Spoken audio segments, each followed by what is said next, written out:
Eh bien, bonjour à toutes et à tous et bienvenue à cette 7e visioconférence donc, de Partage au soleil levant qui est organisée par l'association Lyon-Japon Nihon Jinkai et soutenue par le bureau consulaire du Japon à Lyon. Donc après le duo enflammé de Laura et Tiffany la dernière fois qui ont créé l'association Komainu Yosakoi Lyon, nous accueillons notre ami Michel pour un voyage initiatique au pays du soleil levant, le Japon. Et là, nous partirons donc d'Hokkaido, dans la partie nord du Japon, pour descendre dans le sud, donc pour un voyage sur près de 3000 km. Et donc nous allons dépasser nos frontières connues grâce à Michel qui va nous parler, donc il va nous raconter des anecdotes, des histoires, et puis on va faire vraiment ce voyage ensemble sur 3 semaines. Donc bonjour, Bonjour, Michel. bonjour et bonjour à tous nos auditeurs. Merci d'être présents aujourd'hui avec nous. Donc on va faire pour partager ce voyage de 3 semaines, donc de Hokkaido du nord au sud, comme l'a dit Jessica. Oui. Alors on pourrait passer 3 semaines sur chacune des 3 îles, mais là il nous faudrait 2 mois de voyage.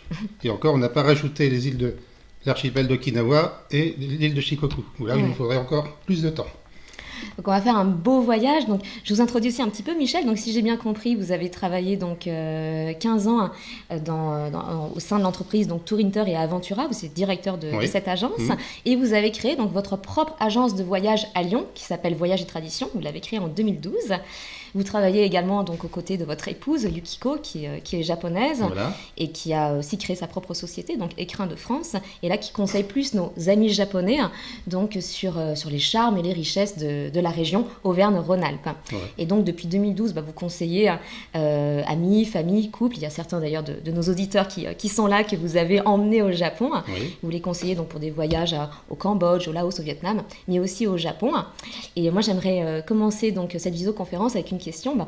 Comment a été votre premier voyage au Japon? Quelles ont été vos premières impressions et aussi pourquoi vous avez commencé à aimer le Japon? Quelles sont les raisons qui vous ont aimé à aimer le Japon? Alors, effectivement, il faut savoir que j'ai déjà beaucoup voyagé en Asie depuis très longtemps. Depuis l'âge de 20 ans, je voyage en Asie. Je connais beaucoup de pays. Je ne connaissais pas le Japon. Et en l'an 2000, ma femme m'a proposé d'aller rencontrer sa belle famille au Japon. Donc on est allés ensemble. Et là, dès que je suis arrivé dans ce pays, j'ai tout de suite été admiratif, impressionné. C'était pour moi un autre pays d'Asie, une Asie que je ne connaissais pas, où on perdait complètement ses repères. Un autre monde. Un autre monde, voilà. D'accord. Donc ça m'a tout de suite beaucoup plu, et puis j'ai décidé très rapidement de partager ces sentiments, ces sensations pour le pays, et donc par la suite de créer une entreprise spécialisée essentiellement sur le Japon. D'accord, donc voyage et tradition, c'est bien ça. Voilà, c'est ça. D'accord, en 2012. Quand a été votre premier voyage au Japon, pardon? En l'an 2000 précisément. D'accord. Donc j'en ai fait une vingtaine. Et puis le dernier aurait dû être cette année, mais bon, il sera reporté l'an prochain. D'accord. Bon, on espère en tout cas que tout le monde pourra repartir au Japon. En tout cas, là, ce qu'on va vous présenter aujourd'hui, je pense, va vous donner grandement envie. Donc on va commencer tout de suite notre voyage et je vais vous montrer donc la carte du Japon. Donc on va partir donc du nord, on va partir de la deuxième plus grande île du Japon, donc Hokkaido, et on part de Sapporo, c'est bien ça? C'est bien ça. Alors, il faut savoir que pour aller à Sapporo, très souvent, on vole avec une escale à Tokyo. Alors c'est important de savoir quand on arrive à Tokyo, il faut absolument récupérer ses bagages. Oui. Parce qu'on va changer de terminal, donc vous passez les formalités, les douanes et vous récupérez les bagages. Il y a un corner à Haneda ou à Narita, les deux aéroports, où là vous déposez vos bagages et ils seront transités directement dans l'avion. D'accord. Une fois que vous arrivez à Sapporo, très souvent on prévoit un accueil par un assistant pour vous aider. Il vous remet les billets de bus et vous indique le bus à prendre pour aller en centre-ville. Et puis surtout, il peut vous aider à échanger votre Japan Rail Pass, enfin récupérer le Japan, l'activer comme on dit. D'accord. On a là en plus, j'ai un modèle ici, parce que de France, on ne peut pas acheter un Japan Rail Pass. On part avec un bon d'échange qu'on achète en France. Un voucher un peu. Un voucher. En arrivant au Japon, on l'échange contre le pass.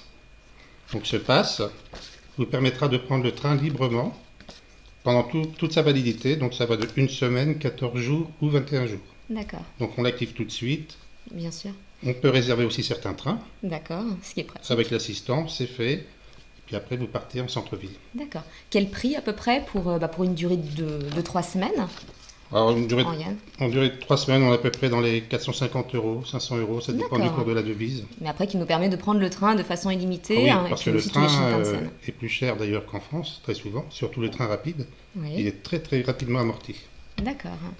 Et là, donc, on arrive à Sapporo, donc qui est la plus grande ville de Hokkaido. Oui.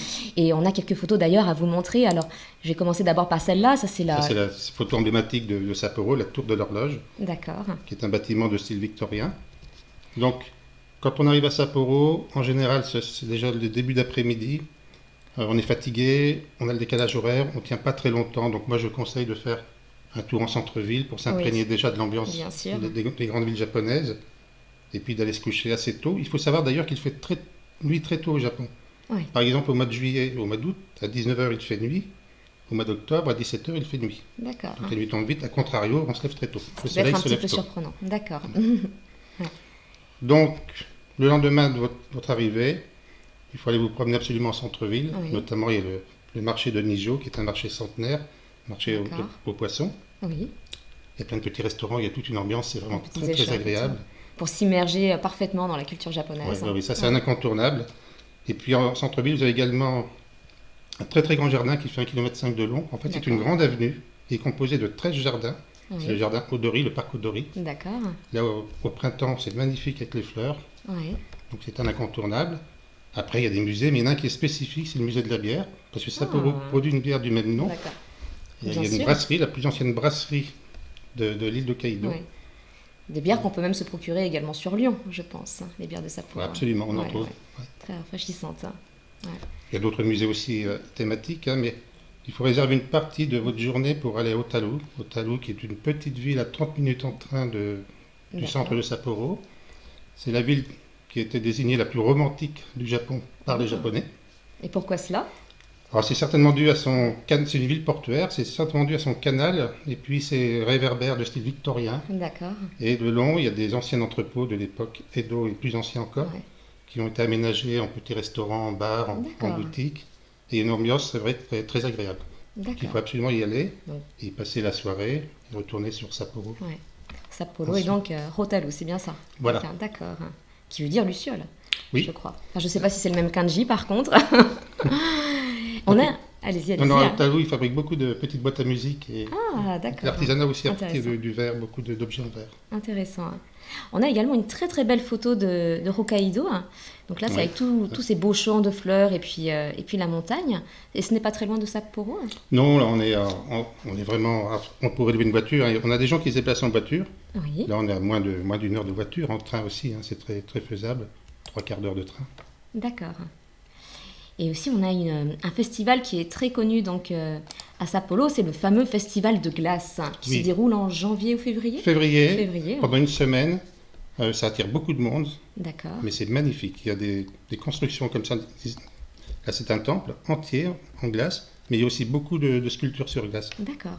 Beaucoup de monde y vient, donc il faut réserver longtemps à l'avance. Oui, Alors, quand on vient cette période de l'année, il faut en profiter aussi pour rester un petit peu plus. Et notamment, on peut aller sur Abashiri, qui est à l'opposé, côté D'accord. est. Et là, on peut faire un tour de brise-glace, dans la mer de glace. wow. Impressionnant. Ouais, c'est très très. Enfin, oui, là, on est au thème de l'hiver. D'accord. Et on redescend sur Kushiro. Et il me semble qu'on a une belle photo d'ailleurs des grues. Tout à fait. Hein. Les grues, voilà, elles voilà. sont là. Des grues que l'on peut voir en février, là, elles font leur. C'est le seul moment où elles font leur danse de séduction. Bon, social. Et c'est le symbole du Japon, c'est le symbole de la fidélité qu'on retrouve sur les billets de banque d'ailleurs, Oui, sur hein. beaucoup de. On fait beaucoup aussi d'origami en grue, hein, en forme de grue hein, Exactement. également. Tout à fait. Hein. Donc là, on revient sur le festival de glace, donc qui est en février. Hein, donc à Février, Sapporo même. les grues également, c'est en février.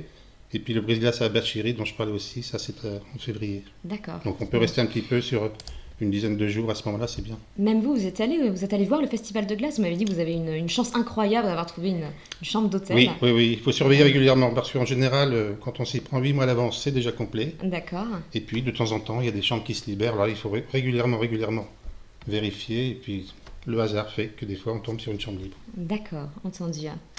Donc voilà pour Hokkaido. Donc on va descendre un petit peu et on va se rendre à Kodate, hein, c'est Oui. bien ça. Donc je vais remontrer sur la carte. Donc on était dans le nord et puis là on redescend donc sur Hakodate. Donc c'est vraiment la ville entre Hokkaido et Honshu, donc la plus grande île du Japon. Et Hakodate, qu'est-ce que vous pouvez nous dire un petit peu de cette ville? Alors à Kodate, c'est une ville donc c'est la plus au sud d'Hokkaido. D'accord. Pour y accéder, on a 4 heures de train depuis Sapporo. Oui. Donc là, moi, je conseille d'acheter un Ekiben à la gare. Ce sont des box, petites boîtes qui permettent de prendre son déjeuner D'accord. dans le train. Il faut optimiser, quand on se déplace en train, il faut optimiser le temps, Oui. surtout quand il y a 4 heures de train. Donc là, vous allez traverser des paysages magnifiques, D'accord. des lacs, des grandes étendues, des volcans. Le paysage il faut savoir que l'île de Hokkaido, c'est avant tout des paysages. D'accord. Donc Hakodate est une ville qui a été marquée au niveau architectural Mhm. par la présence des Américains pendant l'ère Meiji, quand D'accord. l'empereur a ouvert le Japon pour le développement économique, industriel. Donc les Américains se sont installés essentiellement ici parce que c'est la seule porte D'accord. d'accès à l'île Ouais. d'Hokkaido. On arrive en bateau ici, Oui. donc Un peu on comme y- avec Nagasaki. Hein. voilà, Ouais. exactement. Donc on retrouve une architecture spécifique qu'on ne reverra pas ailleurs. D'accord. Donc par exemple, vous avez des maisons de style victorien avec une église orthodoxe, une église protestante, une Oui. église catholique, tout ça au même endroit. Il y a même un monastère bouddhiste au même Mm. endroit, dans les hauteurs. Et puis quand on arrive à Hakodate, là où vous allez arriver tout début d'après-midi, il faut vite partir sur le mont Hakodate Mhm. pour avoir une vue extraordinaire sur la ville de nuit.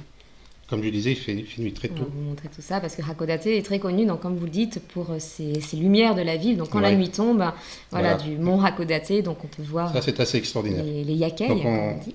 On y accède par un téléphérique. D'accord. Après, il y a plusieurs niveaux de marche à monter.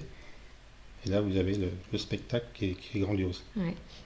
Hakodate est aussi connu voilà, pour ses hivers glaçants, ses étés chaleureux, hein. Donc Oui, un petit oui, peu oui. comme Sapporo, je Ah bah, pense. Hakodate, moi j'ai eu l'occasion d'y aller au mois d'août l'an dernier. Il faisait 20 degrés. Quand on est D'accord. descendu sur Tokyo, on était plutôt à 39 degrés. Ah oui, oui, effectivement. Et c'est la période que vous recommandez aussi pour visiter Hokkaido, ce serait peut-être plus l'été, Oui, alors sauf pour aller voir le festival de glace, bien entendu. juin, juillet, août, septembre, ce sont les bons mois en termes de climat. D'accord, d'accord.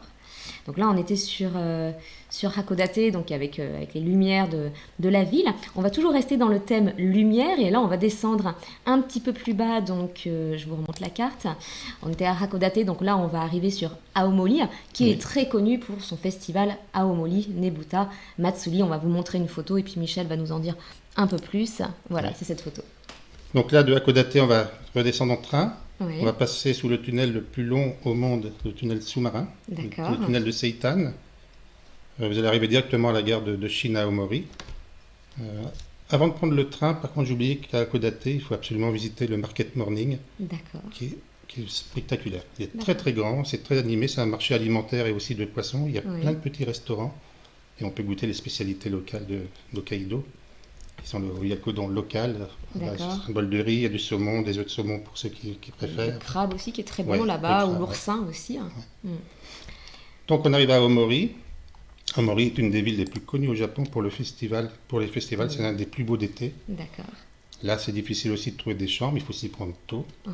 Donc à la tombée de la nuit, la ville s'illumine de 24 chars qui sont très très grands et qui représentent des personnages. Oui. Donc ils sont éclairés d'intérieur. Maintenant c'est de la LED, autrefois c'est de la bougie. Oh. Et il faut savoir que chaque année, on conserve que 6 chars qui D'accord. seront réexposés l'année suivante. D'accord. Et les autres sont détruits parce qu'il faut en refaire des nouveaux à chaque fois. D'accord.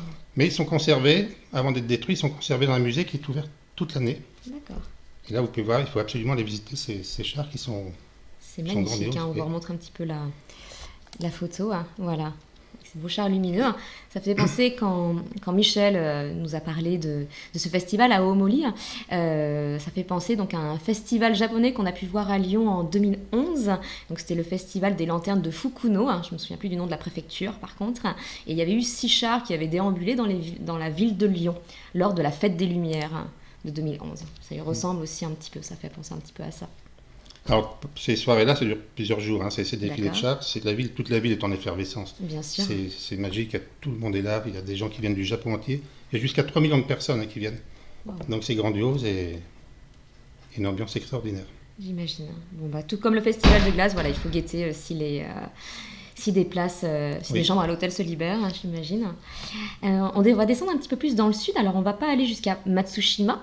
On va descendre à Hirosaki. Alors, Hirosaki, oui. Voilà. Hirosaki, Hirosaki. c'est au départ de Hamori qu'on peut visiter, enfin le plus simple. D'accord. Donc ça nécessite de passer plus de temps Ou alors le lendemain matin, avant de partir sur Matsushima. D'accord. C'est pas très loin, il y a une demi-heure de train Oui. pour l'aller-retour. Alors l'idéal, c'est d'y aller au mois d'avril, fin avril précisément. Bien Pendant la sûr. Golden Week, c'est pas le meilleur moment parce qu'il y a beaucoup Oui. de Japonais en vacances, mais c'est le meilleur moment au niveau de la saison. Là, D'accord. tous les cerisiers sont en fleurs dans cette région. Comme on vient de voir. Ouais. Et à Hirosaki, il y a 2600 cerisiers de variétés différentes. Il y a Ah. des cerisiers pleureurs qui sont très très anciens. Et on a un mélange de couleurs, de pétales blancs, roses, crème. D'accord. Et c'est ça qui fait la beauté du site avec son château en arrière-plan. On va remontrer la photo donc de Hirosaki, voilà. Avec le château, on peut voir aussi un petit peu les montagnes et puis toutes les espèces de cerisiers Oui. qui fleurissent. Vous y êtes allé également? Oui, j'y suis allé, mais alors, pas au moment des cerisiers par contre. D'accord, entendu. Juste là on est en bas de Aomori. On va redescendre et on va aller jusqu'à Matsushima, donc Hakodate, Aomori et Matsushima, donc qui est juste avant Tokyo, qui est l'un des plus beaux paysages du Japon. Donc en japonais on dit le Nihon Sankei, donc Nihon Japon et Sankei, 3 paysages. On va les parcourir lors de la visioconférence et le premier donc c'est Matsushima, l'île aux pins, je crois. Oui. On vous montre en photo à quoi ça ressemble. Alors Matsushima, c'est un ensemble d'îlots, il y en a 56 précisément, qui sont tous différents les uns des autres, tous de tailles différentes. D'accord. Certains ont été creusés par la mer, par le temps, il y a des cavités à l'intérieur. Et c'est très très beau, hein. Ça fait effectivement partie des 3 plus beaux paysages du Japon. Oui. Donc dès que vous arrivez à Matsushima, après avoir déposé vos bagages à l'hôtel, nous vous conseillons tout de suite de partir faire une croisière. Il y a plusieurs niveaux de croisière, enfin de durée de croisière. D'accord. Donc faites une croisière dans cet ensemble d'îlots, c'est très reposant et c'est très très beau. Est-ce qu'il y a des belvédères ou est-ce qu'on peut voir toutes ces îles aux pins ou Oui, il y a des points d'observation. d'observation? Oui. D'accord. Donc Matsushima, donc l'un des 3 plus beaux paysages du Japon. Et juste à côté, donc pas très loin, je pense à 1h30 de train, il y a Yamadera. Donc Yamadera, le temple Voilà. de la montagne. C'est pour ça que dans ce voyage, on a prévu 2 nuits à Matsushima pour pouvoir réserver une journée D'accord. à Yamadera, qui est le temple de la montagne donc, tout simplement parce qu'il est accroché à flanc de montagne. Oui. Et pour y accéder, il y a 1015 marches à monter, à gravir. Il faut être en bonne forme, hein. Mais on voit beaucoup de personnes d'un certain âge qui grimpent. D'accord. Et ce temple est un temple bouddhiste qu'on retrouve dans les poèmes, dans les haïkus de Basho, D'accord. qui a été très très inspiré, très étonné par ce temple, très D'accord. admiratif. Est-ce que c'est aussi spirituel, un petit peu comme le mont Fuji? Est-ce qu'il y a une spiritualité derrière Oui, mais- cette marche Au travers des temples. au travers des temples? Ouais, au D'accord. travers des temples, il y a une spiritualité très très importante et beaucoup de gens viennent un peu, je dirais comme à Saint-Jacques-de-Compostelle. Hein, Bien sûr. D'accord. Donc Yamadera, le temple de la montagne. Oui. Je remets la carte, donc là on était vers Matsushima et on va redescendre, donc si je ne me trompe pas, à Nikko. Donc Nikko que vous devez connaître avec les singes qui Voilà. font ça, voilà. Je vais vous montrer une autre photo de Nikko, donc c'est pas celle-là mais c'est celle du pont. Oui. Qu'est-ce que vous pouvez nous dire un petit peu sur Nikko? Alors Nikko, pour ma part, ça a été un de mes sites préférés. Parce Oui. que ce qui est magnifique à Nikko, c'est l'harmonie, le mariage, on va dire, entre la nature et les sanctuaires des Tokugawa. Il y D'accord. a le Ieyasu Tokugawa qui était le premier shogun Ouais. qui a son sanctuaire ici. Et puis il y a son petit-fils qui a été shogun également qui est enterré ici. D'accord. Donc c'est un lieu important, spirituel. Le pont d'ailleurs qu'on vient de voir, le Shinkyo, c'est un pont qui permettait au passage funéraire de passer. D'accord. Et personne d'ailleurs avait le droit de regarder à l'époque, hein. Les gens devaient baisser la tête et le cortège passait. Et ce qui est impressionnant, c'est que les sanctuaires en eux-mêmes sont tout en haut. Ouais. Donc il y a beaucoup de marches à gravir aussi dans la forêt, une forêt de cèdres. D'accord. Et on passe de temple en temple des plus magnifiques. Ouais. Et quand on arrive sur les tombeaux, en fait, eux sont par contre très sobres. Ouais. Alors qu'on est passé par des temples extraordinaires. Et il y a effectivement une écurie, c'est une écurie où il y a les 3 singes. Oui. on connaît Autrefois, il y bien. avait un cheval blanc à l'intérieur. D'accord. Et ce cheval blanc était là pour, au cas où le Tokugawa Ieyasu il se réveillerait s'il y avait une nouvelle guerre se déclencher. Et D'accord. son cheval blanc, il attendait là. D'accord. Puis avec le temps, ce cheval a été remplacé par une statue de cheval dans l'enceinte de l'écurie. D'accord. Et puis il a été rajouté cette fresque avec les 3 singes. Ouais. On connaît bien. Qu'on connaît bien. Ouais. Voilà. Donc là, c'était Nikko. Et c'est pas très loin de Tokyo, c'est à 2 heures C'est à 2 peu heures de près train, c'est 2 ça, heures de 2 heures de train. train. Oui. D'accord. Donc après avoir passé un petit peu de temps à Alors, Tokyo, donc Nikko, on dort dans les ryokan aussi. on dort dans le ryokan, Oui, d'accord. il y a Ryokan, des donc sources d'eau chaude extraordinaires. les auberges japonaises, oui, parce que Nikko est aussi très connu pour ses fameuses onsen, donc Oui. ces sources d'eau chaude. Voilà. Donc Nikko, là on va redescendre après, donc après Matsushima, ben, on va rejoindre Tokyo, donc, qui est la capitale du Japon, et là il faut y passer quand même 2-3 jours. C'est ce que vous nous conseillerez? Moi, j'ai conseillé 4 nuits. Oui, 4 nuits à Tokyo. Alors déjà, vous allez arriver de Nikko le matin. Moi, je vous conseille de visiter le lac Shuzenji et la chute de Kegon, d'accord. qu'il faut avant de quitter Nikko. Donc vous allez arriver l'après-midi. Très souvent, nous, on choisit des hôtels le long de la Yamanote Line, la ligne de train circulaire Oui. qui passe dans le centre de Tokyo. On choisit souvent Shinjuku parce que quand on arrive, c'est tout de suite impressionnant avec Bien ces grands sûr. buildings. Oui. Le soir, à nuit tombante, c'est tout illuminé. Je connais des endroits où on peut prendre un verre au 50e étage et vous Wow. avez une vue sur Tokyo Très extraordinaire. Ah romantique. oui, Ouais. Comme Hotaru à Hokkaido. Donc visiter un peu Shinjuku en arrivant et puis le lendemain, il faut bien une journée complète pour visiter les quartiers évidemment très connus de Shibuya, de Harajuku. Ouais. Si en plus on fait un peu de shopping, on va y passer du temps. Oui. Faut pas oublier quand même le sanctuaire Meiji qui est à côté. Oui. Et là, Avec un vous- grand parc. un aussi, grand parc. Ouais. Et voilà, donc après, une fois, ça va vous prendre toute la matinée. Je vous conseille de prendre la ligne de train transversale pour aller de l'autre côté, du côté de D'accord. Marunouchi. D'accord. Et là, l'idée, c'est d'aller visiter Akihabara pour les jeunes, tout qui aiment le côté quartier de- manga, le Quartier quartier. d'électronique un petit peu. Voilà, hein. des salles Ouais. d'arcade aussi. D'accord. Et puis, profite aussi de cette présence dans le quartier pour visiter autour du palais Ouais. impérial, parce qu'on ne peut pas rentrer, évidemment, l'empereur Bien est là. sûr. Mm. Mais il y a des jardins aussi au printemps qui sont ouverts. Avec d'ailleurs, on peut faire des tours en bateau, le long Oui. des cerisiers pleureurs. C'est très très beau aussi. Voilà, ça va vous occuper une journée entière. Le lendemain, une journée pour visiter Ouais. tout le quartier historique avec le Senzoji, le vieux temple, Ouais. le quartier de Asakusa. Asakusa. Voilà. Mm. Ensuite, on vous conseille de prendre le bateau, D'accord. descendre la rivière Sumida Oui. et d'aller sur le quartier Odaiba, D'accord. Donc la baie de Tokyo. la baie de Tokyo. Et là, c'est réservé effectivement pour beaucoup de jeunes parce qu'il y a toute une ambiance très jeune. Ouais. Ouais. Et puis, parmi les choses à voir, il y a le Miraikan, le musée des nouvelles sciences, des technologies, où il y a pas mal de robots, notamment le robot Asimo, Oui. qui est le plus perfectionné actuellement dans la gestuelle des pieds. Mhm. Il y a Il y en a aussi... vraiment pour tous les goûts, en tout cas. Il y a- Au oui, niveau il y a de la beaucoup de choses, technologie, shopping, le côté historique. Quand on est à Tokyo, il faut réserver une journée entière pour aller à Kamakura, qui est une ancienne capitale du XIIe siècle, qui est située au sud, au bord de l'océan Pacifique. Donc, c'est représenté par un très grand Bouddha. Donc, voici. Voilà. Il y a 2 statues de grand Bouddha, je crois, au Japon. Oui, une à Nara et exactement. une Alors, à Kamakura. il y a eu une concurrence parce que Kamakura est un peu plus grande que celle de Nara. D'accord. Les deux avaient un temple. D'ailleurs, le Todaiji à Nara est le plus grand temple en bois au monde. Malheureusement, celui-ci a perdu le sien suite à un incendie. D'accord. On peut même rentrer dans le Bouddha aussi. Oui, On peut rentrer effectivement, on peut dans la rentrer. tête. Ouais, ça fait un peu bizarre de dire ça, mais oui, on peut rentrer. Il y a un accès par l'arrière. Voilà. Et puis quand on est à Kamakura, il faut en profiter pour aller sur l'île de Enoshima qui est reliée par une petite Bien passerelle. Il y a une très belle plage. Ouais. On peut s'y C'est baigner bordé aussi, hein. on peut s'y baigner. Il y a beaucoup de gens qui viennent faire du surf au mois de septembre quand D'accord. il y a un peu plus de vent. Je reviens sur une photo de Tokyo qu'on a montrée pour introduire. Là, on retrouve la tour de Skytree, Oui, qui est la 2e plus haute tour du monde, Ouais. de 634 mètres, je crois. c'est ça. Et une autre photo, vous nous avez parlé de ce quartier tout à l'heure, voilà, le fameux carrefour de Shibuya, Oui. le Scramble Square. De jour comme de nuit, il est impressionnant. Oui, Des milliers de gens toute la journée traversent ces passages piétons. je pense que c'est un peu comme aller à Times Square quand on arrive à New York. Là, il faut aller à Shibuya quand on arrive Ouais. à Tokyo. Ouais. Ce que Oui. vous nous conseillerez à nos auditeurs. Absolument. Shibuya, Harajuku, c'est la même zone. D'accord. Alors là, on était donc à Tokyo, la ville cosmopolite. On va s'évader un petit peu côté nature et aller donc dans l'ouest de Tokyo, à Hakone. Voilà.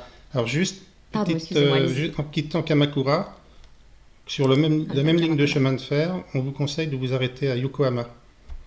Yokohama, voilà. Yokohama qu'on a là, excusez-moi. Donc allez-y Ouais. en fin de journée au retour, c'est sur la ligne de train, vous descendez. Donc Yokohama était le port le plus important, c'est là où arrivaient tous les étrangers. Oui, Et d'ailleurs, une très très grande communauté chinoise qui s'était installée. Il y avait beaucoup de Français qui arrivaient. D'ailleurs, il y a un lien historique très très fort entre Yokohama et Lyon d'accord. autour de la soie. Oui. Parce Lyon et que, Yokohama sont jumelés depuis un peu plus de 60 ans d'ailleurs. oui, Ouais. c'est ça. Ouais.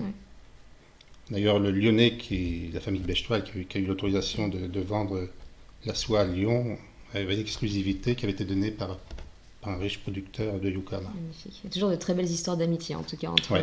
Lyon et Yokohama. Enfin, beaucoup de jumelages franco-japonais, hein. Donc, on remonte un petit peu les. Non, excusez-moi, ça c'était Donc Yama. Yokohama, oui, le soir, c'est très très beau avec toutes ces lumières. Il y a plein de Voilà. restaurants, y passer la soirée. Puis après, en 20 minutes, vous retournez à votre hôtel à Tokyo. Voilà, juste à côté, hein. Donc oui, excusez-moi, je vous ai coupé tout à l'heure. Donc je parlais du côté nature, parce qu'à côté de Tokyo, donc, il y a le fameux mont Fuji. On peut y accéder en 2h30 à peu près en bus. En train, c'est peut-être un petit peu moins long. Mais voilà, ce qui vaut le coup aussi, c'est Hakone. Hakone, oui, là, c'est un bol d'oxygène quand on habite Tokyo. Les Japonais aiment bien y venir. Alors, non seulement c'est la nature, mais aussi c'est la région la plus riche en termes de sources d'eau chaude, D'accord. la plus proche de Tokyo. Donc il y a beaucoup d'endroits où on peut prendre des bains dans les ryokan très souvent, donc Ouais. des onsen.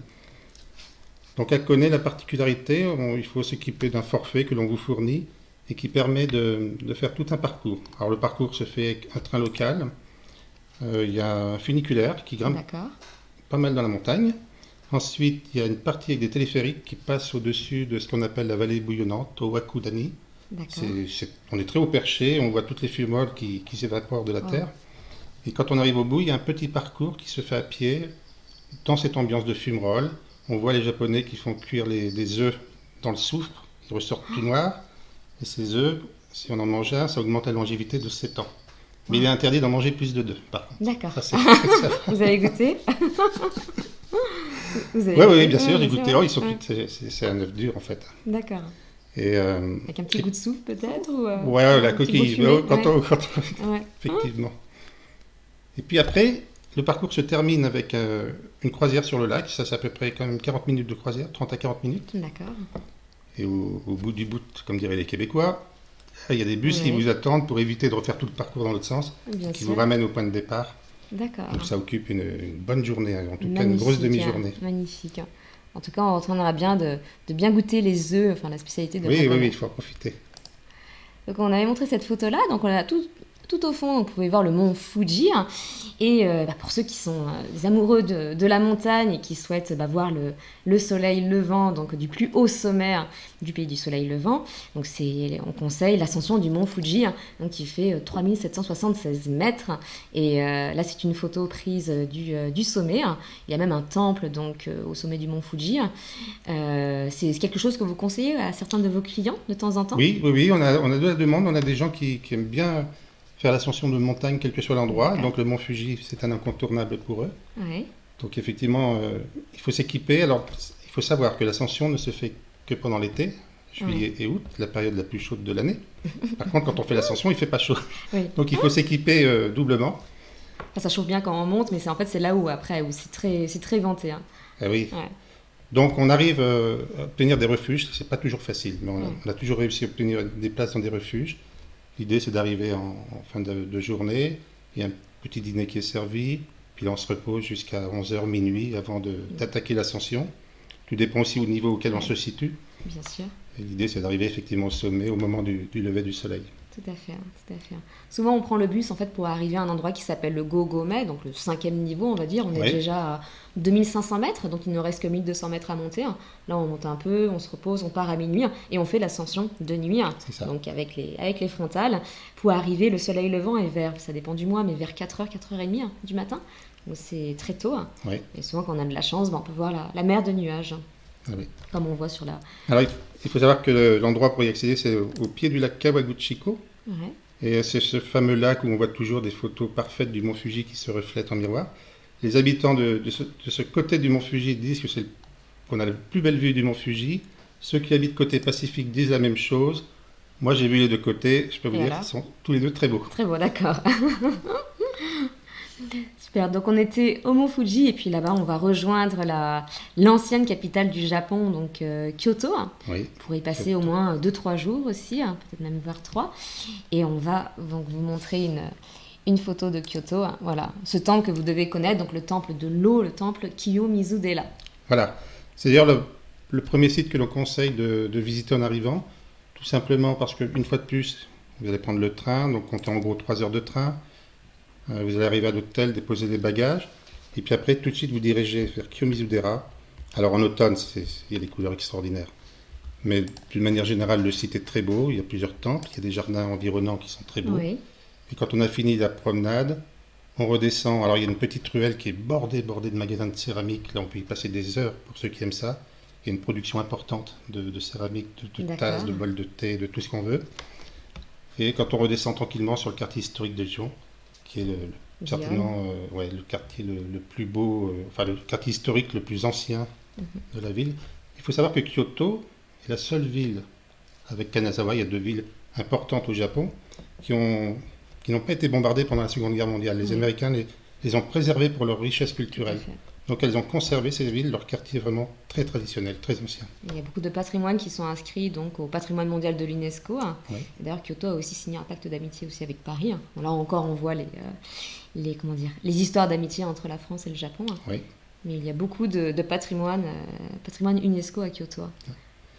Alors à Kyoto, il y a des sites incontournables à visiter. Je ne vais pas tous les énumérer, mais Ouais, il y a par exemple le château de Nijo, qui est la résidence des Tokugawa. Tokugawa ont régné quand même pendant 3 siècles, hein, oui, après le Japon. C'est ce fameux château où, quand on marche sur le parquet, il y a des cris d'oiseaux qui s'échappent, ça s'appelle les sols rossignols. Et d'accord, c'était pour permettre d'entendre le moindre intrus qui aurait eu des mauvaises intentions pendant la nuit d'accord. envers le shogun. Donc c'est ce Impressionnant. système d'alarme extraordinaire. Ouais, Donc le château est impressionnant, c'est là où d'ailleurs, dans le film Le Dernier Empereur, on voit c'est la fin du règne du shogunat et l'empereur d'accord, reprend le pouvoir. Ça se passe dans une des pièces du château. d'accord. Le château de Nijo, Ouais, c'est le bien ça. château de Nijo. Avant d'aller le visiter, moi je conseille souvent d'aller faire une promenade sur le chemin de la philosophie, Oui, surtout au printemps, qui est bordé de cerisiers. bien sûr. Il mène au pavillon d'argent, qui est très très beau, qui a un jardin minéral extraordinaire. Mais contrairement à son rival, le pavillon d'or, qui est à Ouais, l'opposé, celui-ci n'a pas été recouvert d'argent parce que d'accord, paraît-il que le propriétaire s'est ruiné avant. d'accord. Alors que le pavillon d'or est bien recouvert d'or, de Ouais. feuilles d'or. On a également aussi un autre endroit aussi à Kyoto, donc ces fameuses bambouseraie Oui, qu'on trouve à la Shiyama peut-être. c'est ça, Ouais, exactement.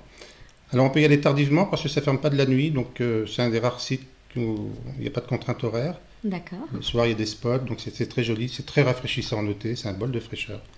Et puis quand on a fait ce parcours, on peut Surtout en se été. rendre au vieux pont en bois à la Togetsukyo, Oui, qui est un pont qui a 400 ans. Ça fait comme un petit village autour avec des restaurants, des magasins. Il y a toute une ambiance qui s'est un petit peu, on va dire, détachée du temps, qui reste. On a l'impression que le le temps temps s'est s'est arrêté arrêté, dans hein. ce genre Ouais, d'endroit. j'imagine bien.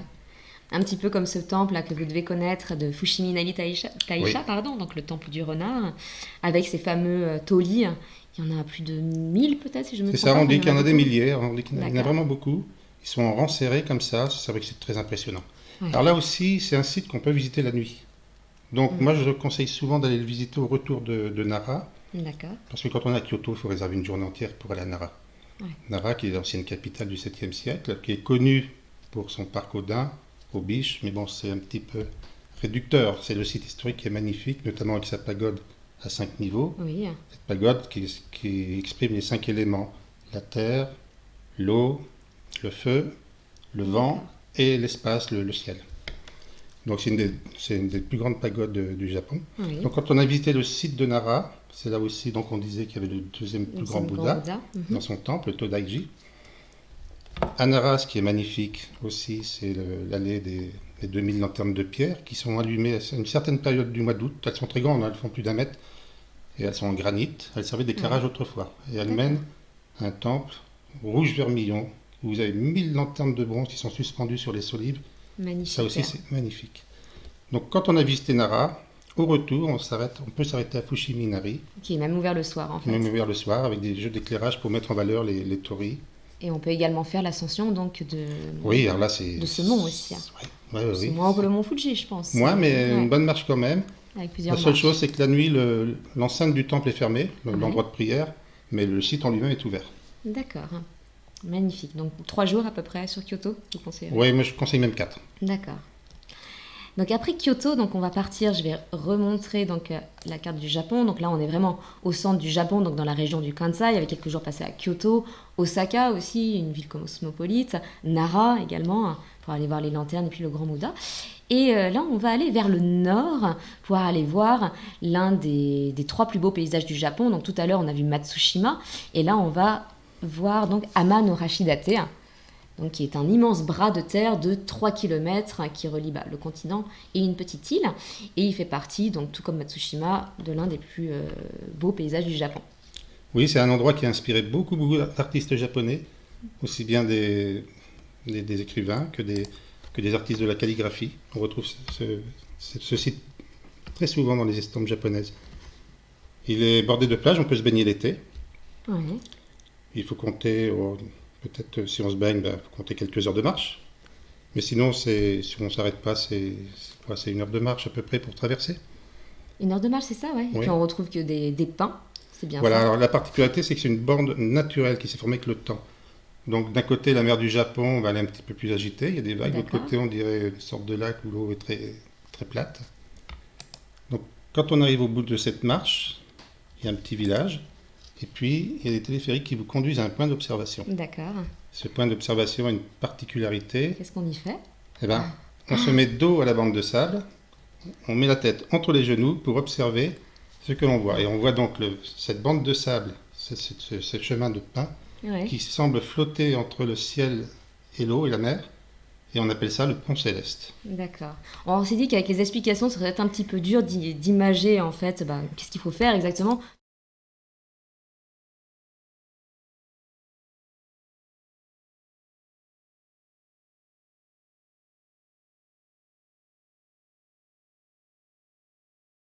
Oui. Et puis après, pour redescendre, quand on redescend, il y a des bateaux qui servent de taxi qui ramènent Bien au sûr. point de départ. D'accord. Super. On peut y passer la journée si on veut se baigner. Hein. Bien sûr, bien sûr. On peut dormir dans un ryokan, et ça, je donnerai l'adresse à ceux qui me la demanderont. Un ryokan qui est tenu depuis une dizaine de générations, qui est très très ancien, qui est devenu musée, enfin trésor national du Japon, D'accord. avec des onsen. Le patron actuel parle couramment anglais, il vient me D'accord. chercher à la gare, c'est très très bien. J'imagine. Donc tous ces endroits, hein, quand même, je rassure aussi un petit peu tous nos éditeurs, mais là on vous donne les noms de villes, d'îles, etc., ou même de festivals. Tout ça, on vous l'enverra aussi par mail, donc avec la carte qu'on vous a envoyée ce matin. Donc vous aurez vraiment toutes les informations. On essaie de répéter les noms. Hein. C'est vrai que ça fait beaucoup d'informations quand même, mais pour 3 semaines, il y a tellement de choses à voir. Et là, on va se rendre donc à un autre endroit, vous le connaissez, c'est Miyajima. Alors Donc, Miyajima qui est le 3e plus beau paysage du Japon. Hein. Donc, on avait Matsushima, Amano-Hashidate, et là c'est le dernier, ce fameux Tori donc qu'on retrouve dans l'eau. Hein. Et on a même donc une petite figurine aussi ah, voilà. qui vient de là-bas. Donc, Miyajima, le petit Tori. Alors il est énorme en réalité, il n'est pas Ouais. petit, il est énorme. On peut même marcher à côté. Ouais. Ouais. Donc c'est la porte d'entrée du sanctuaire, D'accord. sanctuaire Itsukushima, qui semble flotter sur l'eau. C'est un sanctuaire sur pilotis, donc à marée haute, on a l'impression qu'il flotte. D'accord. Et à marée basse, les Japonais vont beaucoup au pied du Tori. Et j'ai des photos personnelles où on voit les gens qui paraissent tout petits par rapport au Tori. J'imagine. Ils viennent mettre des petites pièces dans les troncs, en Oui. porte-bonheur. Cette année, malheureusement, on n'a pas pu le voir cette année, mais il est complètement Il est en restauré, il a été rénovation. repeint, ils ont Ouais. changé le bois. Enfin, Alors, quand on est à Miyajima, ce qui est important, les deux points d'intérêt les plus importants, Oui. c'est le temple Itsukushima et le mont Misen. Le mont D'accord. Misen, donc c'est le point culminant de l'île. On peut y accéder avec un téléphérique, mais pour les plus courageux, il y a 3 chemins de randonnée D'accord. Avec des marches. avec des marches. Marches Et aussi. c'est pas facile. Ouais. On peut faire le retour si on veut, à défaut de le faire aller. Et puis quand on arrive au mont Misen, il y a un point d'observation extraordinaire sur toutes les plages environnantes, les D'accord. petites îles. Il faut voir toute la mer intérieure en fait. Et puis il y a 7 secrets à découvrir. Mais ça, je ne pourrais pas vous les donner aujourd'hui, c'est à vous de les découvrir. D'accord, ce sera peut-être pour la prochaine visioconférence en tout Ouais. cas. Ouais. En tout cas, on marche beaucoup au Japon. On marche beaucoup, On marche beaucoup. Il faut avoir de bonnes chaussures. Oui, oui. Ouais. Aussi bien en ville que dans des endroits comme ça, on marche beaucoup. Bien sûr, ouais. Donc Miyajima, je crois que le matin, donc il y a marée haute, donc on ne peut pas marcher jusqu'au temple. Par contre, le soir, en fin de journée, voilà, plus marée basse, et là on peut se rendre directement vers les piliers du temple et mettre peut-être une petite pièce. Voilà, exactement. Ouais. D'accord. Puis après, il y a d'autres sites à visiter sur l'île. Puis le village en lui-même, il y a plein de petits restaurants. La spécialité, ce sont les huîtres, beaucoup de production d'huîtres à Miyajima. D'accord. En été, ils les font griller, ils les font cuire parce qu'il fait trop chaud. Oui. Mais en hiver, c'est le moment idéal. Et il y a aussi ces fameux, donc c'est les momiji. Enfin, les momiji, c'est l'érable en fait du Japon. Et il y a ces fameux petits gâteaux qu'on appelle les manju, qui sont fourrés soit à la pâte d'haricot rouge et qui ont la forme de la feuille d'érable. Oui. C'est une spécialité là. Oui. C'est le momiji. On voit des boutiques avec leurs machines qui fabriquent devant les passants. Bien sûr. Magnifique. Donc là, on était sur Miyajima. Donc Hiroshima est juste à côté. Donc alors Hiroshima est juste à côté. Alors quand on va à Miyajima, il y a deux possibilités. Soit on dort sur l'île. Oui. Alors, le soir, c'est un grand calme plat. Il faut savoir que tous les restaurants sont fermés, donc il vaut mieux prendre la formule demi-pension dans le ryokan où on dort. D'accord. Sinon, à défaut, ça se terminera dans un combini. On ira acheter des onigiri et manger dans sa chambre. C'est toléré au Japon, on peut manger dans sa chambre. Ça m'est arrivé à Nikko où tous les restaurants étaient fermés le soir. C'est terminé au 7-Eleven. Après, on trouve de tout, puis c'est ouvert 24 h sur 24 aussi. Ouais. Voilà. C'est très pratique, côté pratique du Japon. Donc, soit on dort sur l'île de Miyajima, et là, effectivement, ce sera très calme. Soit on dort sur Hiroshima, qui est une ville quand même très animée. Le soir, il y a plein de restaurants, plein d'endroits pour sortir. Mais dans les deux cas, avant de quitter, le lendemain pour partir sur l'île de Kyushu, nous, on vous conseille de passer par le Mémorial de la Paix. Donc, c'est un grand parc, en fait. Et vous allez voir donc le cénotaphe, il y a le dôme de la bombe A, le seul bâtiment qui reste de la société. Qui est resté intact. Exactement. Et puis il y a aussi le musée de la guerre qui est assez prenant aussi. Assez prenant. Donc là, si vous faites que le parc, comptez 1 heure, avec le musée, comptez au moins 2 heures. Et puis après, vous reprenez le train rapide, le Shinkansen, pour continuer. Alors là, cette fois-ci, on change d'île. On va repasser à un moment donné un petit peu sous la mer pour pouvoir rejoindre l'île de Kyushu. Et là, on va aller jusqu'au sud de Kyushu. Tout à fait. Et là, Kyushu, donc je vais juste remettre la carte. Donc là, on va se rendre donc à Kyushu et on va retrouver donc Kagoshima. Voilà. Donc vraiment dans le sud de Kyushu. Kagoshima, donc qui est un peu qu'on voit un peu comme qui doit son surnom de Naples de l'Orient, parce qu'en fait, par la proximité donc du volcan Sakulajima. Donc il y a un volcan qui est juste à côté de la ville, donc l'île au Sakula, littéralement. Et à Kagoshima, excusez-moi, c'était une autre photo, voilà. Kagoshima, donc vous pouvez voir le volcan de Sakulajima. Ça vous nous conseillez d'y passer quelques jours aussi ? Oui, parce que ça va être un point, je dirais, de départ pour d'autres excursions, Kagoshima. Mais pendant qu'on est à Kagoshima, il y a quelques endroits à visiter. Alors on peut aller visiter l'île où il y a le Sakurajima, le volcan. Oui. Autrefois, c'était une île. Maintenant, on pourrait dire que c'est une presqu'île parce qu'une coulée de lave a rattaché donc cet îlot à la terre.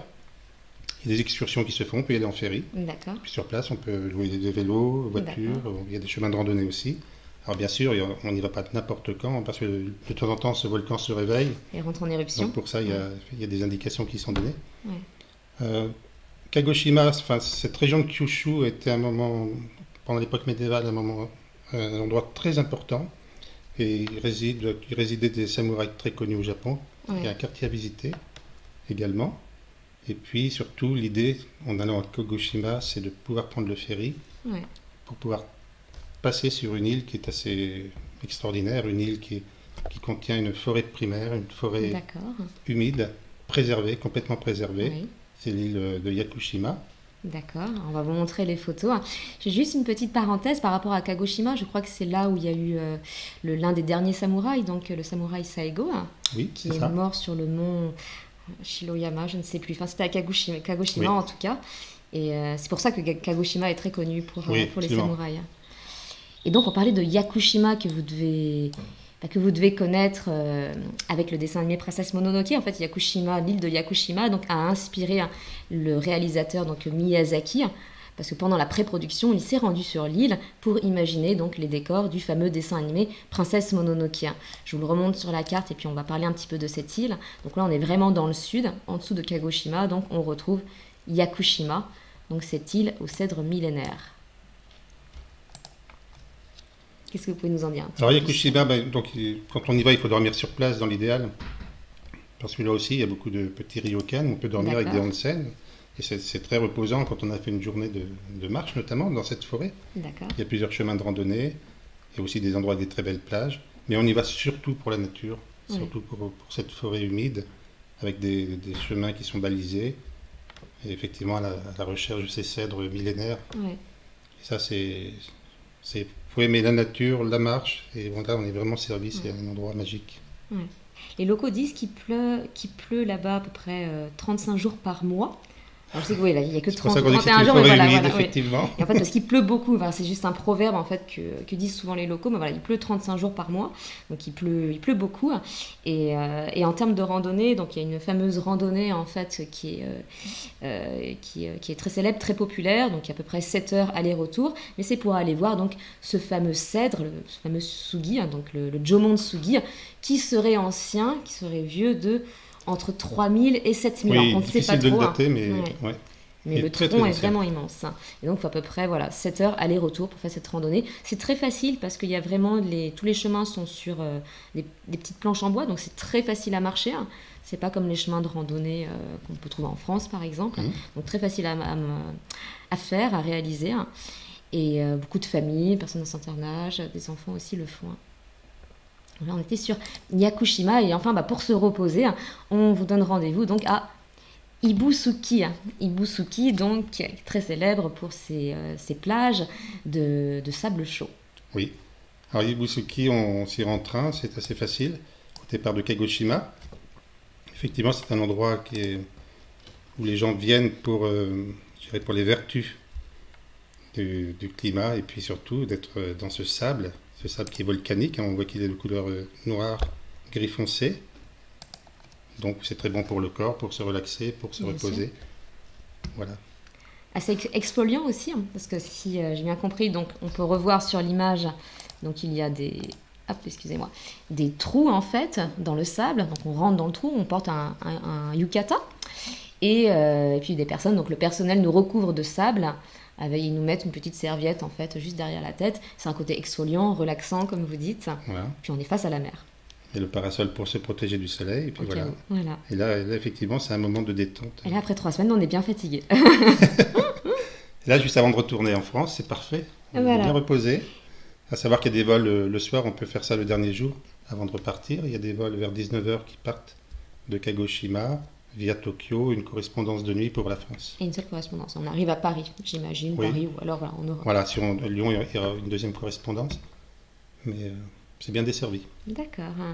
Eh bien, merci beaucoup en tout cas là, pour toutes ces informations. C'est vrai que c'était bien complet. On a bien voyagé donc d'Hokkaido à Kyushu, hein, sur 3 semaines. Comme je l'ai dit tout à l'heure, en tout cas, on vous donnera tous les noms, hein, des villes que Michel nous a conseillées, hein. On va passer donc, on a quelques questions des participants Oui, qu'on a avec reçues, plaisir. hein, au préalable. Donc là, j'ai 4 personnes qui ont posé des questions. On a tout d'abord une question de Guy. Donc merci Guy de participer, d'être avec nous encore aujourd'hui. La question c'est, pouvez-vous nous indiquer le nombre de jours nécessaires pour bien visiter, hein, les points les plus intéressants en Japon? Donc combien de jours est-ce que vous nous conseillerez? Alors, sur un voyage de 3 semaines comme ça, c'est difficile de doubler chaque étape, mais dans l'idéal, il faut passer 2 nuits minimum par endroit. Et puis les étapes les plus importantes qui prennent le plus de temps, D'accord, Tokyo et Kyoto, moi je conseille 4 nuits, donc 4 jours, on va dire 3 jours et demi avec le transport. d'accord, Voilà, sinon, c'est 2 nuits par étape, c'est très bien. d'accord. Avec un minimum de moins 2 semaines. Oui, un minimum de 2 semaines. Alors on ne peut pas tout faire ici, ce voyage est très complet. C'était Bien l'idée de sûr. faire un voyage qui sorte un petit peu des sentiers battus. Mais si on se limite à une île, l'île Honshu par exemple, Oui, en 2 semaines, on va passer 4 nuits à Tokyo, 4 nuits à Kyoto, et puis tout le reste on va doubler. Ça va être Oui, 2 nuits à 2 nuits. Takayama ou à Kanazawa. d'accord.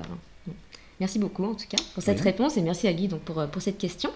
On passe à la question de Améline. Donc quel budget doit-on prévoir en général? Donc le budget c'est avion, logement, transport, nourriture. Donc je pense que là c'est un budget global. Oui, Combien c'est est-ce un qu'il faut budget global. prévoir? Alors nous, dans nos prestations, souvent, on a effectivement le transport, l'avion, l'hébergement, les transports locaux, éventuellement un guide le premier jour, D'accord, mais pas la restauration. On met la formule petit déjeuner oui, et dîner quand on dort en ryokan, et encore, s'il y a des restaurants autour, c'est pas obligatoire. parce que les nuits en ryokan coûtent toujours un peu plus cher que l'hôtel. Bien sûr. Mais il faut compter sur une quinzaine de jours au plus cher, on est dans les 3500 euros par personne, avec un billet d'avion qui est au-dessus de 1000 euros. Ça, D'accord. c'est vrai en juillet, en août, puis certains mois de l'année, les vacances d'avril. Après, des fois, on peut descendre pour le même voyage de 2 semaines, on peut tendre vers les entre 2500 et 2700 euros. D'accord. Mais là, on a un vol à 600 euros et on part au mois de juin quand il pleut, ou alors en février ou en janvier quand Un petit c'est peu plus l'hiver. frais. Là, on Ouais, trouve bien des sûr. vols pas chers. Ouais. Voilà. Mais sinon, ce sont des. Alors, sur un voyage de 3 semaines comme ça, on est plutôt dans les 4000 euros. Bien sûr. Et surtout, ce qui revient cher au Japon, donc bon, c'est les transports. Heureusement qu'il y a le JR Pass pour essayer d'économiser un petit peu. Après, la nourriture n'est pas trop chère. La nourriture n'est pas trop chère sur place. On peut, si vous prenez un plat au restaurant le midi, 7-8 euros, c'est D'accord. le prix d'un plat. On C'est peut faire des sain. formules Ah, économiques, d'accord. il y a des sandwichs dans les petites boutiques. Ouais. Et puis, alors après, il y a les entrées des temples. Mais un temple, c'est souvent symbolique. On parle de 300-400 yens une entrée. C'est voilà. L'équivalent de 2,50 €, 3 €. Donc Oui. ce n'est pas. Puis on n'est n'en pas fait trop pas 10 dans la excessif. journée. Si on en fait 2, c'est déjà Oui. pas mal. D'accord. On ne peut pas faire tous les temples. D'accord. Une autre question, donc merci Amine en tout cas pour la question. Une autre question donc de Florence, donc je lis. Quels sont les impairs culturels à éviter quand on est français au Japon? Donc politesse, attitude, vêtements adaptés à certains lieux. Ce serait la première question. Il y en a trois. Alors, bien faire attention, bien observer si les Japonais marchent à gauche ou à droite. D'accord. De manière générale, ils marchent à gauche, donc il faut les suivre. L'escalator, on se met à gauche. Toujours. Si jamais, alors des fois ça arrive, ça c'est notamment à Osaka, Ouais. des fois les gens Ah, sont ça à droite, arrive. bon bah on se met du même côté. Voilà. Voilà. Ouais. Ça c'est très très important parce que l'escalator, ça c'est classique, les Japonais sont tous à gauche, les touristes ils ont tendance à se mettre à droite, surtout les Français. Ouais. Et là vous avez un Japonais qui se dépêche, qui arrive pour aller au travail, et puis qu'est-ce qu'il fait? Ben, il reste derrière vous, puis il attend. Il D'accord. attend, mais il ne doit pas être très content. Donc on dérange sans le savoir, donc il faut faire attention. Une Oui. chose à ne jamais faire non plus, c'est de traverser la rue, même s'il n'y a pas de voiture. On ne traverse pas la rue si le Fait petit bonhomme rouge. n'est pas vert. Voilà. Ouais. S'il fait rouge, voilà. C'est tout le monde va vous regarder avec des gros yeux, ça ne se fait pas. Ouais. Ne jamais jeter un papier par terre, jamais, jamais. Bien Ne sûr. pas fumer là Dans où c'est la rue interdit, aussi. c'est Ouais. quasiment interdit Pas fumer en partout. marchant non plus. Voilà, faut observer en fait, faut observer les D'accord. autres. Observer les autres. Hein. D'accord. Merci pour cette question, en tout cas, Florence. On a une deuxième question, toujours de Florence. Donc, quel circuit recommanderiez-vous pour découvrir le Japon rural, donc plus les paysages et la culture traditionnelle? Parce qu'il y a un circuit en Oui, alors il y a particulier. des circuits, il y a des endroits qui sortent aussi des sentiers battus. Je pense à la péninsule de Noto, où là, si on veut vraiment entrer en immersion avec des Japonais qui parlent pas français ni anglais, qui parlent japonais, Oui, ce sont souvent des personnes d'un certain âge qui habitent à la campagne, qui ont des très belles maisons traditionnelles. Et cette péninsule de Noto est très très riche en paysages. d'accord, Mais par contre, dans l'idéal, il faut louer une voiture pour y accéder. d'accord. On peut y aller en bus. Pour ceux qui se débrouillent un peu, on peut y aller facilement. Mais l'idéal, c'est d'avoir une voiture. Il y a plein de choses à découvrir sur cette C'est île. sûr. C'est un des rares endroits où il y a d'ailleurs des rizières en terrasse. Ouais. Il y a une plage où on peut rouler avec la voiture. C'est une route, comme en Californie. Il y a des petites criques, il y a des plages où il n'y a personne. On peut aller se faire un pique-nique. Enfin, c'est D'accord. très très bien. Ouais. Noto qui est situé où sur le... C'est au-dessus de Kanazawa, à l'est de Kanazawa, donc le long de la mer du Japon. Donc on voit, vous voyez peut-être au centre, donc Kyoto, Osaka, et On va dire- Kanazawa qui est un petit peu plus haut. Hein. Et ben voilà, À c'est côté ça, de Kanazawa. toute la péninsule. Ouais, un petit peu au-dessus de Kyoto. Et il y a aussi un petit village qui s'appelle Wajima, qui tous les matins se transforme en marché aux poissons, parce qu'il y a un D'accord. port d'arrivage. Et tout le village, Formidable. là, Péninsule on est de vraiment Noto. en immersion totale. D'accord. Hein. Bon, merci en tout cas. Et on dort chez Pour- l'habitant. Très bien, je pense que c'est une belle immersion en tout cas. Une autre question, donc existe-t-il des formules où on loge chez l'habitant? Voilà. Donc là on rejoint Alors, c'est très rare, il faut savoir que c'est pas dans l'usage au Japon. Ouais, La péninsule de Noto, comme personne venait les voir parce qu'ils sont un petit peu loin, un petit peu reculés, ouais, certains agriculteurs ont monté une association, un peu comme des gîtes, on va dire, pour recevoir Bien chez sûr. eux. Mais ils ne reçoivent personne d'autre en même temps. Il y aurait que vous. d'accord, Ils vous font une cuisine extraordinaire, vous êtes pris aux petits soins. d'accord. Avec la communication qui est un peu difficile. Bien sûr. Bon, ils ont acheté des traducteurs, mais bon, c'est pas parfait. Ouais, bon, en tout cas toujours en pleine immersion, c'est bien. Et la dernière question, donc ce serait, peut-on voyager seul en parlant anglais en dehors des grandes villes? Est-ce que c'est facile si on ne parle qu'anglais? Oui, même si on parle pas très bien anglais, c'est facile dans ce sens que, même quand on loue une voiture d'ailleurs, Ouais. sur la signalisation, c'est toujours traduit dans nos caractères en romanji, donc on peut lire ce qu'il y a d'écrit. Oui, dans les gares, par exemple, si on voyage en train, ce qui est la majorité des cas, même au fin fond de la campagne, si vous arrivez à la gare de Kofu, c'est écrit K-O-F-U. Vous savez dans quelle gare vous arrivez. Bien sûr. Et en plus, avec le carnet de voyage que l'on donne, et on est les seuls à le faire, on vous met tous vos horaires de train, vous avez votre village ou ville d'arrivée dans l'écriture que vous retrouvez sur le quai de la gare. On ne peut pas se tromper. Et ça, on double ça avec un pocket Wi-Fi, un petit routeur que vous mettez dans votre poche. Ouais. Et grâce à Google Maps, alors là, on ne peut plus du tout se perdre. Je dirais la difficulté qu'on peut rencontrer, c'est quand dans certains endroits, il y a des bus où là, il n'y a rien d'écrit en caractère romain. Le chauffeur ne parle pas anglais, mais quand même, je suis allé visiter des gorges moi, qui paraissaient inaccessibles quand on ne lit pas japonais. Et en fait, j'ai trouvé des touristes qui s'étaient très bien débrouillés. Donc, on y arrive. Et je pense, comme on le disait aussi dans les précédentes visioconférences, il y aura toujours vraiment une personne, un japonais ou une japonaise, donc qui viendra vous aider pour vous accompagner jusqu'au lieu, ou même qui prendra peut-être le train aussi avec vous. Oui, il ne vous lâchera pas. Il y a même qui vous emmène en voiture. Qui vous emmènera jusqu'à la destination. C'est extraordinaire, oui. Donc, non, alors, je pense que même si on ne parle pas japonais, même si on ne parle pas la langue, ce n'est pas difficile. Donc merci Florence pour ces questions. Et j'en viens donc à la dernière question, donc une question de Charlotte qui nous demande j'ai souvent entendu dire que Hokkaido avait un paysage très semblable au département de l'Ain. Qu'en pensez-vous? Alors, j'ai pas vu de volcan dans l'Ain parce qu'au Hokkaido, il y a quand même beaucoup de volcans. Oui. Beaucoup. Il y a des monts qui sont enneigés tout au long de l'année. Hokkaido, c'est l'endroit, alors effectivement, c'est l'endroit où il y a le plus d'agriculture au Japon, c'est l'endroit où il y a le plus d'élevage aussi. Oui. Mais par contre, c'est un endroit où, hormis la saison dont on parlait tout à l'heure, on va dire l'été de juin à octobre et jusqu'à octobre, après c'est un endroit où il fait vraiment très froid, surtout la partie nord, il fait jusqu'à moins 40 degrés. On retrouve une végétation un peu comme au Québec, beaucoup d'érables. Oui. On est à peu près d'ailleurs sur le même climat, le même cycle. Voilà, c'est un endroit de paysage, de sources d'eau chaude, de onsen, de gorges, d'endroits pour faire beaucoup de randonnées aussi. D'accord. Voilà, ça ressemble un petit peu à là, effectivement. Un petit peu, quelques similitudes. Voilà. Merci Charlotte en tout cas pour cette question. Merci Michel aussi d'y avoir répondu. Je regarde si on n'a pas d'autres questions. Si on a une question, est-il possible de mettre cette vidéo en ligne? Oui, tout à fait. Alors, elle sera mise en ligne donc sur Twitch. Donc, on vous enverra le lien de la vidéo. Ce lien est valable pendant 2 semaines. Et ensuite, on mettra la vidéo donc sur la chaîne YouTube. Et là, c'est à vie en fait. Voilà, vous pourrez visionner la vidéo donc n'importe où, n'importe quand. Donc, on vous donnera ces informations. Mais oui, la vidéo sera bien mise en ligne. D'abord sur Twitch et après sur YouTube, sur la chaîne de l'association Lyon-Japon Nihon Jinkai. Je ne crois pas qu'on avait d'autres questions. S'il y en a, n'hésitez pas à vous manifester, on essaie d'y répondre. Pendant ce temps, je présente donc comme vous avez dû le voir, en fait, là c'est le nouveau logo en fait des visioconférences, donc partage au soleil levant, où on découvre. On remercie notre ami Laurent d'ailleurs qui nous a fait ce merveilleux logo. Le côté français avec le coq qui fait lever ce soleil, ou le soleil qui fait se lever le coq, ça je ne sais pas. Et le côté Japon, donc sur la gauche, avec un petit air, ça nous fait penser un petit peu aux ukiyo-e, donc les estampes japonaises. Donc c'est le nouveau logo. Et j'avais aussi apporté le prospectus de Voyage et Traditions. Oui, voilà une petite brochure qu'on avait fait dernièrement. Une très belle brochure. Qu'on tient à disposition à l'agence et puis surtout qu'on avait qu'on préserve pour les prochains salons, notamment le salon du Mana et puis surtout la Japan Touch que l'on fait régulièrement chaque année. Donc c'est une petite brochure qui présente différents thèmes du Japon. Par exemple, le Japon et l'art de vivre, le Japon incontournable, le Japon contemporain.